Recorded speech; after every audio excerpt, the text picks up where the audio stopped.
change management, change management, change management.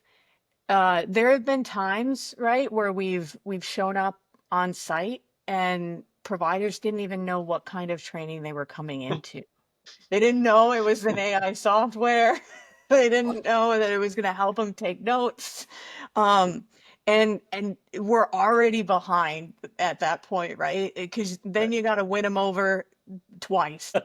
And then I probably got to buy them lunch twice, right? So I think really it's getting the providers on on your side, but also like the leadership can do so much leading up to the training and the implementation just by prepping the providers and letting them know that this is coming down the pipe, that they are behind the software, but also that like letting them know the goals of what bringing this software on is, right? Like, is it to stop them from burning out, to help them hit their productivity goals?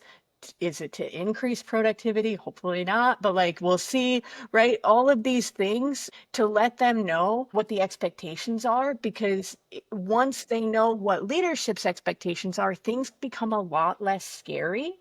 And then we are set up for success bringing them a new tool.